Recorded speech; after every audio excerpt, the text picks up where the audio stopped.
Today's khutbah is dedicated to a very unique individual mentioned repeatedly in the Quran. It's Maryam salamun alayha.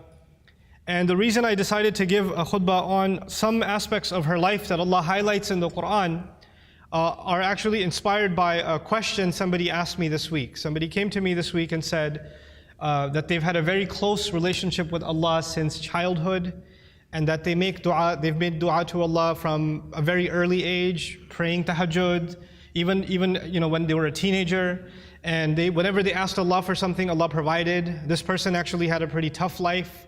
Father passed away at an early age, no brothers, and this woman has lived a pretty lonely life and basically decided to really truly depend on Allah.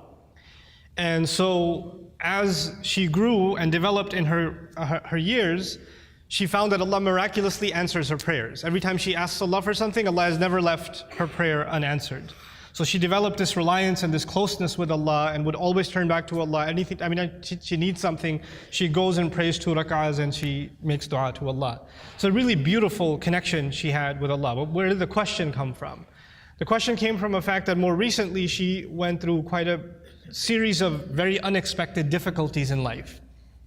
And she decided that she's going to increase her ibadah to Allah and increase her du'as because her problems have also increased. So you figure the more your problems increase, the more you're going to ask Allah to help you solve your problem. And so she does that, and she prays like she's never prayed before, fasts like she's never fasted before, begs Allah, cries to Allah, sheds tears before Allah like she's never done before, but the problems keep getting worse. They don't get any better. And she starts thinking to herself, maybe Allah is not happy with me, because before I used to pray and everything used to get answered. I've never had this problem before. Every time I had a need, I turned back to Allah and Allah solved my problem. But now I'm making dua after dua after dua, and I continue to beg Allah, and my problems are not getting solved, they're only getting worse. What could possibly be the reason? And in her mind, the reason was, I must have done something wrong. Allah must no longer be answering my prayers because somehow I've been disqualified. I'm not in Allah's good books anymore. The reason I decided to give this khutbah is that this is a very common notion that can creep into somebody's mind. We make dua, every human being makes dua, and we're expecting that Allah Azza wa Jal will give us an answer. We're hoping that Allah will solve our problem. There are 2 kinds of duas basically, for most of us. The one kind of dua, and I'm talking about the ones we make for ourselves. One kind of dua is we want a problem that we have right now to be solved. We have an issue, we have some circumstance, and we want Allah Azza wa Jal to protect us from falling into a worse problem, to secure the good things that we have, etc. And of course we make dua for our future. We make dua for ourselves, our children, and to take care of things in the future. Ya Allah, things are good right now, Ya Allah, keep them this way. Preserve what we have here. These are the kinds of duas that we make for ourselves. The thing that I wanted to highlight, and I've talked about this in another khutbah, but today's khutbah is slightly different, on a slightly different note, and that's why I chose Maryam salamun alayha. But the first thing I wanted to highlight is a quick reminder to all of you, is that your dua getting answered immediately or not getting answered immediately has nothing to do with whether or not Allah is happy with you. It has nothing to do with that. There's no connection between those 2 things. And even if there was a connection, you will never know. You cannot guess what the reason is. You have the case of Nuh alayhi salam, who was a very loving father. He made da'wah, he invited his people to Islam for 950 years. Can you imagine? You think he made dua for his son? You think he made dua for his wife all those years? Or he didn't care about them? Someone who cares so much about his nation, they spit on him, they insult him, and he goes back to them and makes dua for them 950 years. You think he ignored his own son, his own wife? All those years of dua, and they didn't change. Isn't that the case? Does he blame himself? Yeah, maybe I didn't do something right. Or maybe Allah stopped listening to me. The reason I'm starting with that is people that were much better than we are, much better than we are, they also had similar problems. There are parents in the audience that make dua for their kids. And they see that their children are going away from the religion. They're going down a dark path. And they can't control it. And they're making dua for them. And they're not seeing that their dua is being answered. And now they're getting frustrated. Is there something wrong with me? Why isn't Allah answering? Well, you're not the first one to be put in that position. Our Messenger ﷺ made lots of dua. You don't think he made dua for his uncles, his family? You don't think he considered Abu Lahab when he made dua for guidance? And if he did, despite all of that loving dua, Allah Azza wa Jalla will himself tell him, إِنَّكَ لَا تَهْدِي مَنْ أَحْبَبْتَ. You don't get to guide who you love. You know, there are people among us, there are children among us who wish their parents or their elders were acting in a more guided way. I've met so many young people whose parents are in a haram, explicitly haram business. And the children, the son and the daughter is trying to tell the father and the mother, please get out of this.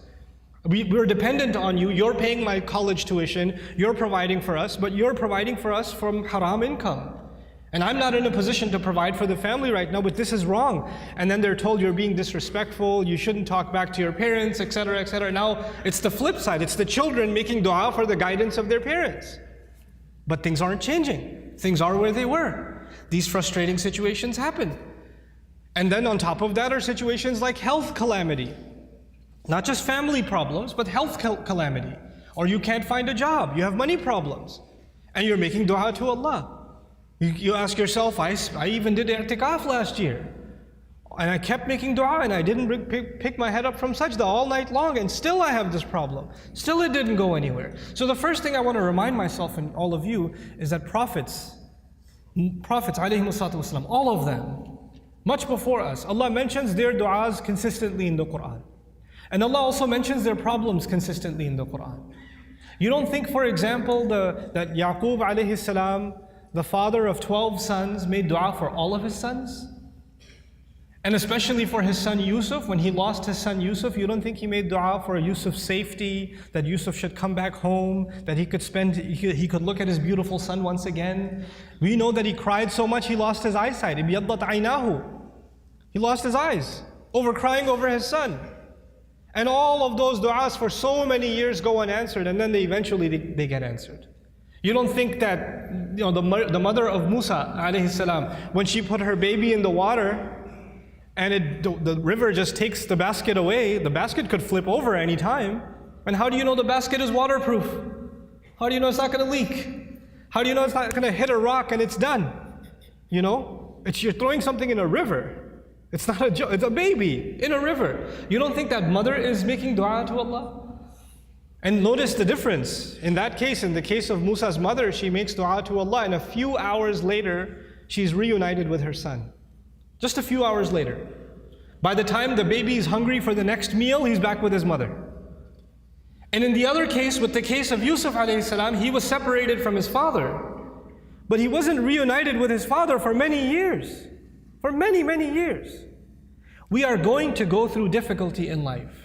And all of our problems are not going to be solved because we made a dua to Allah. Understand the reality of dua. What is the purpose of dua? We often confuse dua with talab. Talab in Arabic means to ask for something, to demand something. Dua means literally to call. That's what it means. Da'awtukum, I called you, I invited you, I cried out to you. This is dua. When we make dua to Allah, sometimes in that dua we are making demands. It's true. We're making requests.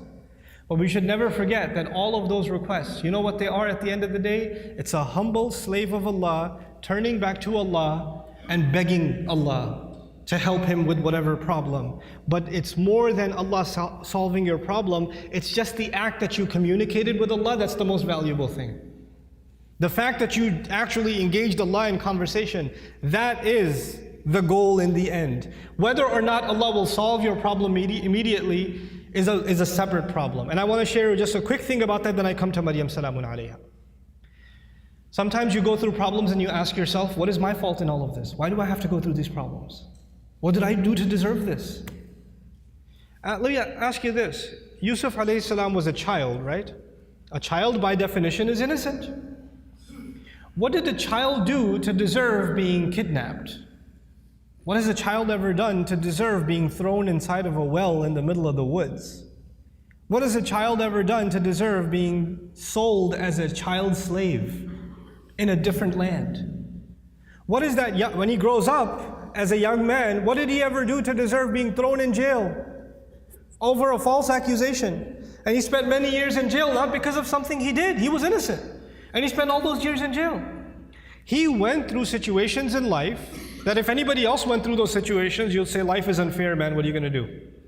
Life is unfair, you know? But you know what happens to a believer? They don't just say life is unfair, they say Allah is unfair, ma'adallah.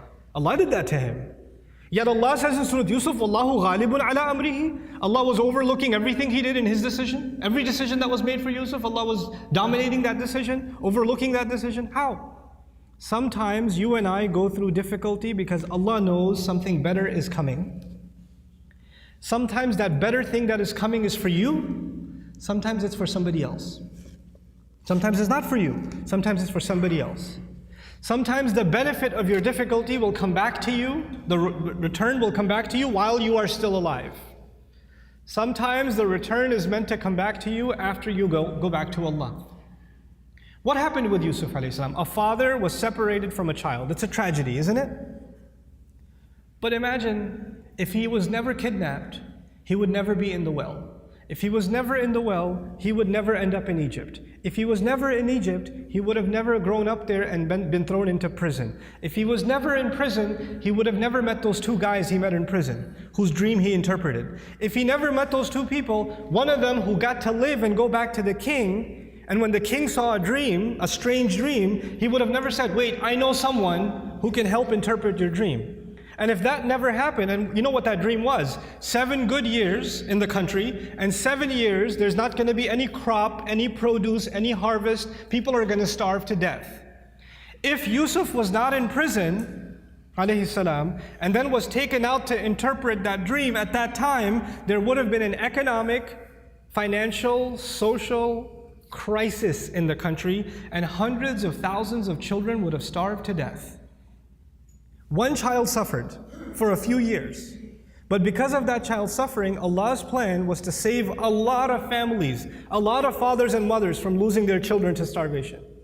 Because of the plan that Yusuf alayhi salam came back when he interpreted the dream and gave, when he became the treasurer. I have a friend, some of you might have heard of him, his name is Robert de Villa. I asked his sister about him if she knows him, and she said yes, she's heard of him. The man can't move any part of his body other than his face. He can't move any part of his body. What did he ever do to deserve that? Nothing. But how many people have accepted Islam because of his disability? How many people have just heard about that and have come back to Allah? How many people that were ungrateful in life, even though they were Muslim, they were only Muslim by name, and decided to submit their heart back to Allah because that man is sitting in a bed? His suffering, his pain becomes guidance for millions of people. You understand? Sometimes the difficulty you and I go through is actually a small price to pay for a lot of khair, a lot of good that will either come to me now or it will come to me in the akhirah, will come to me after I go back to Allah. So our du'as are not the same as placing an order. Now I get to Maryam salamun alayha, and I really, when she spoke to me, I remembered her, because the thing with Maryam salamun alayha was even when she was young, her birth was strange. It was mentioned in the Quran. Not many people's birth is mentioned in the Quran. And she, the mother was expecting a son, but she had a daughter instead. And Allah says, "Laysa dhakaru kal untha," which has a multiple layers of meaning, but I'll just highlight one of them. This girl is like no other boy. This girl is special. And by the way, please remember those words next time. Any of you, if you're expecting a child and that you were hoping, and your mother was hoping, and your father was hoping, and your extended cousins were hoping it's going to be a son, and you have a daughter, you remember that Allah didn't highlight the birth of a child like He did the birth of Maryam salamun alayha. It's an honor to have a daughter. It's a gift of Allah to have a daughter. And it's actually the behavior of the mushrikun to be upset that you had a daughter. ظَلَّ وَجْهُهُ مُسْوَدًّا وَهُوَ كَظِيمٌ. His face turns dark and he's depressed. He's swallowing his upset attitude because he had a girl. Girls are a blessing from Allah Azza wa Jalla, an honor. And it's a disrespect not only of the gift of Allah, but of the ayat of the Quran when you're upset that you had a daughter. You should be mindful of that. But that's on a side note. This child is born. She's actually given a special place in what was then the central house of Allah. And Zakaria alayhi salam used to take care of her, and every time he used to come to visit her, to make sure she's doing okay, because she was dedicated living in the house of Allah. كُلَّمَا دَخَلَ عَلَيْهَا زَكَرِيَّا الْمِحْرَابِ وَجَدَ عِنْدَهَا رِزْقًا. Every time he'd walk in, he'd see fruits, food in front of her. And he'd say, where did you get these fruits? These fruits don't even grow here. And these fruits aren't even from this season. These fruits grow in the winter, these fruits go in the summer. You have them in off season. Where did you get them from? She would respond, قَالَتْ هُوَ مِنْ عِنْدِ اللَّهِ. These come especially from Allah. These fruits come to me from Allah. Imagine somebody whose du'as are answered in a way that's special delivery from the sky of food for this woman. And so when this sister was telling me her du'as get answered in life, I remembered Maryam salamun alayha and how miraculously Allah would intervene and provide for her, even matters like food. Things that we can get up and get ourselves. She didn't even have to get up for that. Very special child, very special woman. And so about this woman, what I wanted to share with you is later on in life what happens to her. When she's a young woman, angels visit her, tell her that she's going to have a child. The first thought in her mind, I'm not married. What do you mean I'm going to have a child? لَمْ يَمْسَسْنِي بَشَرٌ. No man has ever touched me. What in the world do you mean I'm going to have a child? كَذَلِكِ قَالَهُ وَرَبُّكِ. That is how your master declared it. I'm sorry, we're just here to deliver the news. We're not here to negotiate whether this is going to happen or not. That decision has been made. You're having a baby. Now she's in shock. What am I going to do? She's going to turn back to Allah and hope that this will not happen to her. But it's going to happen. And I'll fast forward a little bit for you, just so you appreciate what happened to this woman. After she had the baby, and she came back to her town, the entire community that looked up to her as a zahida, as a spiritual woman, as a woman of worship and ibadah, someone who even the prophet of their community, Zakaria, had endorsed. She grew up under the tutelage of Zakaria alayhi salam. All the masjid community is standing there. She's walking back with a baby, and they all start collectively, together, start humiliating her. How could you do this? What have you done? There are women in the Jum'ah today. No Muslim woman can ever imagine being in a situation where she's holding a baby and somebody's telling her that child is not legitimate.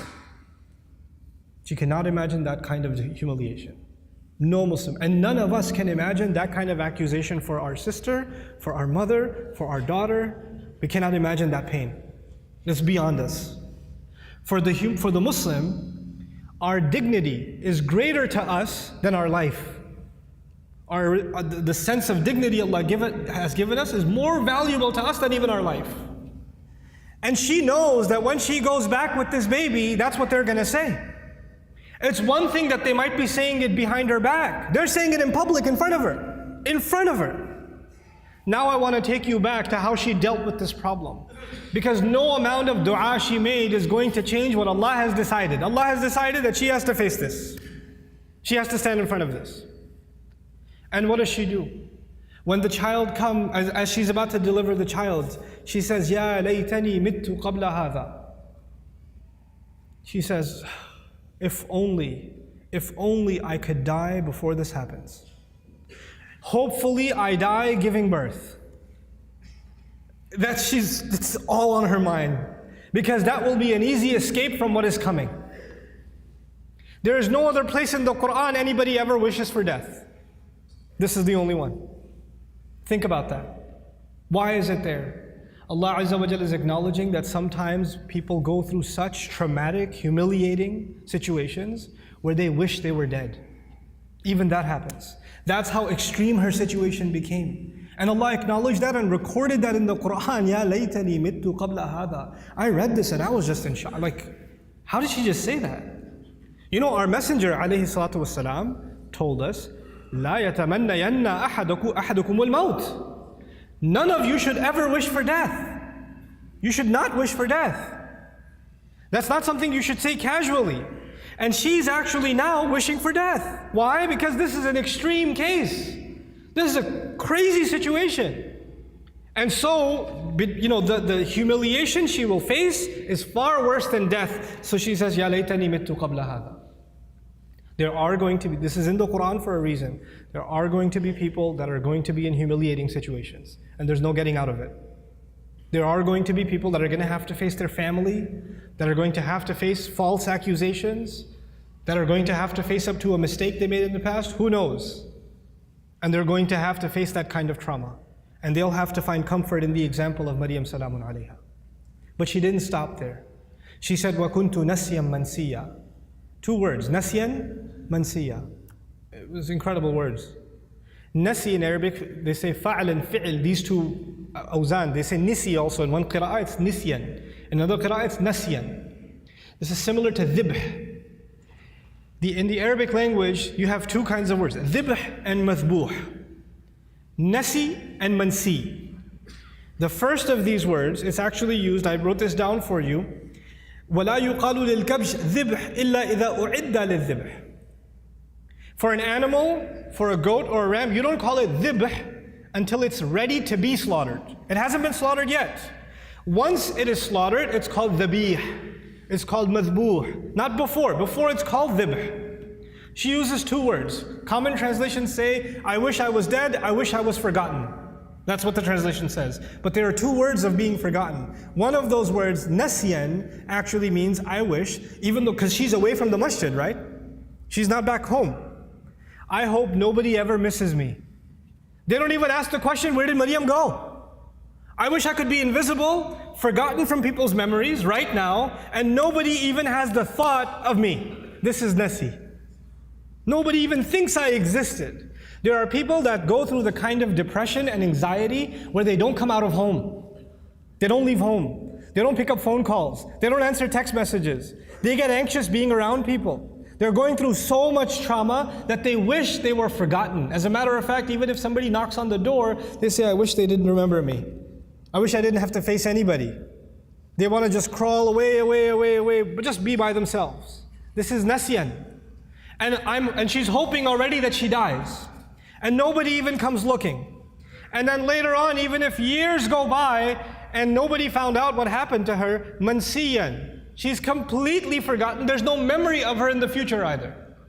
I hope nobody thinks of me right now and I become invisible in the future also. I wanted to highlight this woman's trial because this is a woman of dua whose duas used to get answered immediately.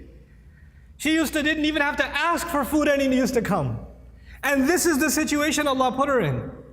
This is the trial that Allah put her in. Think about that. This is not because Allah hates her. This is not because Allah forgot about her. This is not because Allah wants to humiliate her. This is actually, all of this ended up becoming Allah honoring her. All of this became Allah honoring her. What was her humiliation? Her humiliation was, people are going to say, you had this child without being married. You had a haram child. That's what people are going to say. And what was the child's name? You know? His name was Isa. There is no other prophet in the Quran who, when Allah mentions their name, He honors their parents also. Except Isa. Isa ibn Maryam, Isa ibn Maryam, Isa ibn, over and over again. Isa the son of Maryam, Isa the son of Maryam. Do you find Muhammad the son of Abdullah? Do you find Yaqub the son of Ishaq? Ishaq the son of Ibrahim? Yusuf the son of Yaqub? You find these? No. Every time Allah honors that messenger, alayhi salatu, or not every time, but multiple times, when Allah honors that messenger, He honors his mother. And by the way, this is important because for the Arabs, when you say Ibn, or for even the Semitic people, when you say Ibn, right after Ibn, you mention the father's name. You mention the father's name. Your last name comes from your father. Allah goes out of His way to remind people that no, He has no father, and we are going to go out of our way to honor that mother. Isa ibn Maryam, every time. Allah mentioned that humiliation for another reason, and I close with that. I told you last time, earlier on in this khutbah, sometimes your pain is going to be a relief for other people. You're going through difficulty because it's meant to serve a greater cause than yourself, and you will be the sadaqah jariyah for them. You'll be a way of goodness for them. This is the pain of Maryam salamun alayha. Every time a woman is humiliated, every time a woman is falsely accused, every time a woman wishes she was dead, than to face what she's supposed to face, then she's going to find comfort in Maryam salamun alayha. And every time she finds that comfort, the rank of Maryam rises again and again and again and again. Subhanallah. Our du'as are a means by which we connect to Allah. Our du'as are not a means by which this world becomes heaven. This world is going to be full of trials. People that were much better than we are had difficulty in life. That's okay. لَقَدْ خَلَقْنَا الْإِنسَانَ فِي كَبَدٍ. We created all human beings in toil and labor and struggle. Struggle is a part of life. The purpose of dua is to help you and me deal with those struggles and to never forget that Allah is with us, whether it's hard times or easy times. May Allah Azza wa Jal not make us people that lose faith. May Allah Azza wa Jal honor us and help us remember that no matter how much people try to humiliate you, people try to put you down, people insult you like they did Maryam salamun alayha, Allah still honors you. There's a big difference between what people say about you and what Allah thinks about you. Because if you go by what people said, then Maryam was the most humiliated, insulted person in society. And if you go by what Allah says, she's one of the most honored women in all of human history. So we go by what Allah says. Allah is the one who honored us. وَلَقَدْ كَرَّمْنَا بَنِي آدَمَ. We honored the children of Adam. May Allah Azza wa Jal make us dignified before Allah Azza wa Jal, before He makes us dignified before people. Barakallahu li wa lakum fil Qur'an al-Hakim wa nafa'ani wa iyyakum bil ayati wa dhikr al-Hakim. الحمد لله وكفى والصلاة والسلام على عباده الذين اصطفى خصوصا على أفضلهم وخاتم النبيين محمد الأمين وعلى آله وصحبه أجمعين. يقول الله عز وجل في كتابه الكريم بعد أن أقول أعوذ بالله من الشيطان الرجيم إن الله وملائكته يصلون على النبي يا أيها الذين آمنوا صلوا عليه وسلموا تسليما. اللهم صل على محمد وعلى آل محمد كما صليت على إبراهيم وعلى آل إبراهيم في العالمين إنك حميد مجيد. اللهم بارك على محمد وعلى آل محمد كما باركت على إبراهيم وعلى آل إبراهيم في العالمين إنك حميد مجيد. عباد الله رحمكم الله اتقوا الله إن الله يأمر بالعدل والإحسان وإيتاء ذي القربى وينهى عن الفحشاء والمنكر ولذكر الله أكبر والله يعلم ما تصنعون. أقم الصلاة إن الصلاة كانت على المؤمنين كتابا موقوتا.